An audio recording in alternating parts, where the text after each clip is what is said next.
Welcome to the Land Your Bet Sports Betting Show. Looking at Chiefs hosting the Saints. I went ahead and compiled all the data that I have using various tools to go ahead and bring it all to you in one nice little package. I got 5 player props that I'm looking at here in this game that I am liking. I'll tell you which ones I'm likely going to bet on. But if you want the full slate of picks, head to the description of the video. Check out the link there for the VIP Discord. Either way, if you appreciate what you're getting, give that video a like, and let's get right into it. Kicking it off with Alvin Kamara, and got to take a quick look at how the Chiefs play D. 8th best in rush defensive EPA versus 15th rather defensive pass EPA. They are giving up more passing yards than rushing yards on the season. They're also leading for a good portion of the games that they've been in, so that's definitely going to impact things. But as far as Kamara goes, staying away from the rushing, while I don't think it's a terrible play at about 66.5 yards, I really prefer the receiving, even at about 31.5 yards or so. I do think he's in line for 4 to 5 receptions, and he's proven to have a very solid yards per reception, and is clearly like the number 1 running back and receiver in the league. I would have to give it to him at this point. Number 1 in target share when it comes to running backs, and number 5 in terms of routes run for running backs as well. You look at the fact that he's playing without Taysom Hill. That's a big deal because Taysom Hill will take those sort of intermediate plays that might often go to Alvin Kamara 5 yards out right in front of the offensive line, right? And that's going to be something that he'll have a little bit more open without Taysom Hill in there stealing some of that stuff. 8 of his last 10 without Taysom Hill, he's gone over this number, and he's averaging 38.5 receiving yards in that time. He's also just doing that this season. He's been used as a receiver a lot so far. 3 of the 4 games that he's gone over this number, 43 yards per game through the air, I should say. And the thing that really drew me to this was looking at the coverages and how the Saints receivers play against the man coverage that KC is going to bring their way. They play the 8th most man coverage, does the Chiefs. The only team that is the team right in front of them, I should say, is the Saints at 7th most. But for Kamara, I love taking running backs receiving against man coverage, especially when it's one-on-one with a linebacker, and Kamara's going to beat most of the linebackers that try to cover him in this league, sans guys like maybe Fred Warner. But either way, this is going to be a situation where he actually has the second best numbers for receivers against man.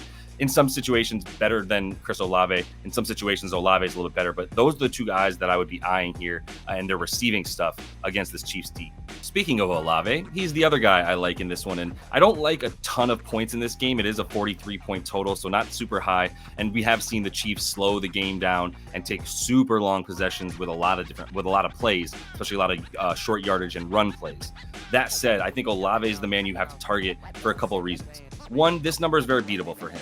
He's looking at a good amount of targets in his last 2. And after there's been one game this season that you're like, is he going to get targeted in week 1? Since then, he's gotten a lot more attention, even with an injury in week 2. He's over in 3 of 4 this season and 7 of his last 11 for the number that he's at here on Monday night. He has the highest win rate versus man of wide receivers. And I told you Kamara's a little bit better. Kamara gets a little bit more separation, but Olave is winning a lot of these throws when he's going one-on-one in man coverage. And that's what, once again, you're going to see from the Chiefs.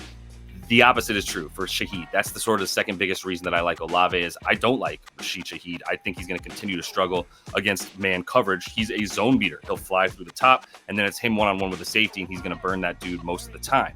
In man coverage, he doesn't necessarily have the route running that we've seen in separation in this situation to get himself open. He has a absolutely terrible coverage rate score according to Fantasy Points, which is something I really, really trust, the way that they take the different coverages into consideration and see how often a player beats their man. And obviously, like I just said, Rashid Shaheed's not doing that. So I think Chris Olave is going to be doing that a lot more in this game. And as a result, we'll see him get over the about 59.5 yards that he's at. One more play for the Saints, looking at Jaan Johnson as a long shot, anytime touchdown play here. I think it's worth a shot without Taysom Hill. We know he's going to be on the field a lot. He was 75% route participation last week, and he's going to be on the field in a lot of run situations as well, or at least big packages that they might throw out of to keep him out there. And if you look at KC, this is where they're bad. I mean, I'm not even scared of Jaan Johnson over 16.5 receiving yards.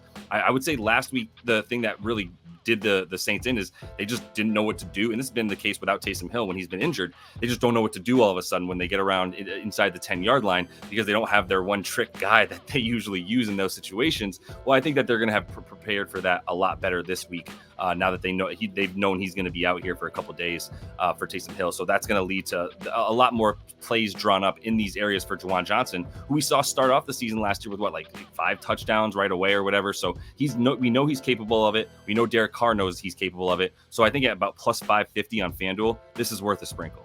For the chefs, we got to start talking about Taylor Swift's boyfriend, Travis Kelce, receiving yards in this one. And look, I mean, I gave this out on a primetime game against the Falcons. It didn't hit. Then last week, it did hit. And I was 1 week early, not necessarily because Kelce got that much better, but also because Rashee Rice went down. Now you have a situation where I told you the Saints play a little bit more man actually than the Chiefs, who play a ton. 7th most for the Saints. That's going to be a good situation for Kelce and the receivers that are left here for the Chiefs. He's trending upward. 5 targets in that game against the Falcons. They were just all short yardage and all in the first half, and then he disappeared. And then in the next game, 9 targets when Rashee Rice went down right away in the first quarter, right? So you look at that and you go, okay, he's clearly going to be used more already. And then Rashee Rice goes down. He's used a ton more.